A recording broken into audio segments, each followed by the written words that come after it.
इस समय नेहा राठौर के ऊपर एफआईआर लिखी गई है, इसको किस रूप में देखते हैं आप? सवाल पूछ रही थी नेहा राठौर, सवाल पूछ रही थी पुलवामा की घटना को लेकर सवाल पूछ रही थी। चैनल 4 वाले जो हकीकत है वो जनता के सामने परोस रहे थे, तो उनका चैनल बंद करा दिया गया और नेहा राठौर को डराने के लिए एफआईआर कर दी गई।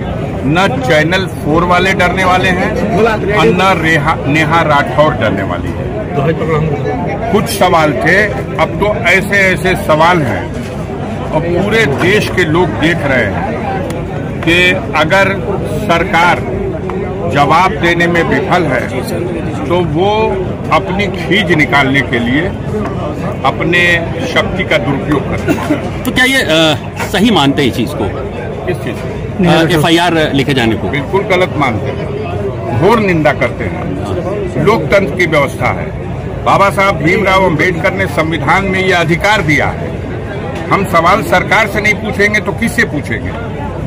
इतनी बड़ी घटना हुई है, विदेशी प्रशिक्षित आतंकवादी घुसते हैं भारत की सीमा में 150 किलोमीटर अंदर आकर के और हमला करके बेगुनाह नागरिकों को, पर्यटकों को मार के चले जाते हैं। मासूम बच्चों को, महिलाओं को वो मार के चले जाते हैं और हम अपनी विफलता को छिपाने के लिए जी मारने को लेकर अपनी विफलता को छिपाने के लिए वो दोषी है जो इस कैंपस के अंदर जो व्यवस्था संभाल रहा है। अगर कोई घटना दुर्घटना यहाँ होती है तो वो दोषी है।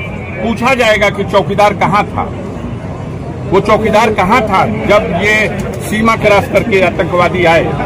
उस चौकीदार ने उनको रोकने के लिए क्या किया? और जब दूर है, जब उन चौकीदार की तरफ से इसका जवाब नहीं आएगा तो जनता तो सवाल करेगी। संजय जी, पूछ कर मारा गया, इसको किस रूप में देख रहे हैं? आपको ये बात कहा गया है कि इसका प्रचार करिए। आप बताइए, एक सवाल का जवाब दे दीजिए। अगर धर्म पूछ करके ही मारा गया तो इसका मतलब क्या निकाला जाए?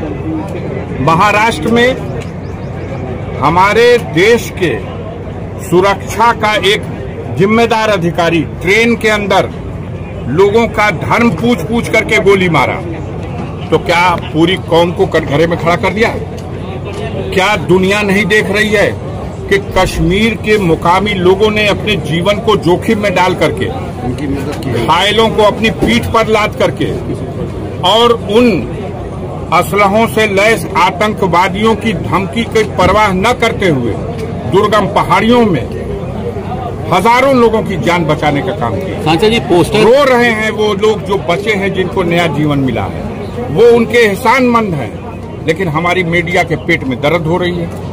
धर्म पूछ के मारा, उनका मकसद था धर्म के नाम पर नफरत बढ़ाओ और इसका प्रचार करने वालों का भी यही मकसद है कि धर्म के नाम पर नफरत बचाओ।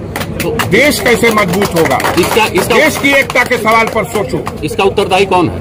इसका उत्तरदायी व्यवस्था चलाने वाले लोग हैं, सरकार है।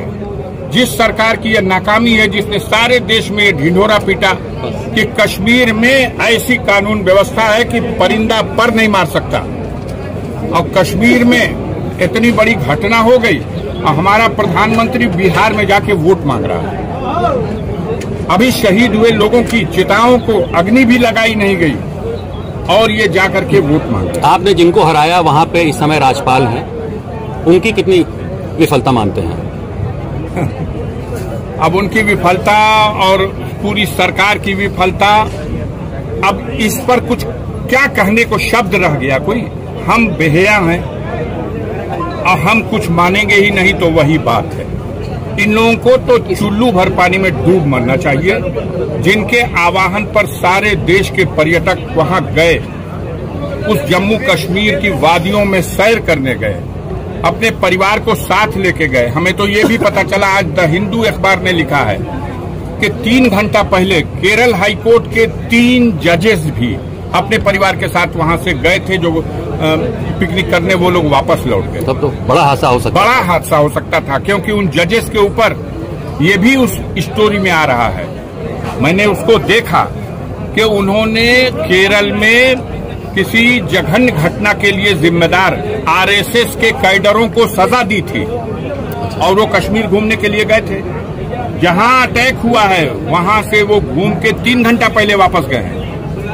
सारी सुरक्षा कैसे हट जाएगी भाई? अच्छा, कश्मीर में चप्पे चप्पे पर फौज है, हमारी 10 लाख फौजें वहां हैं और वहां पर जहां 2000 लोग हैं पर्यटक और उनके सुरक्षा का कोई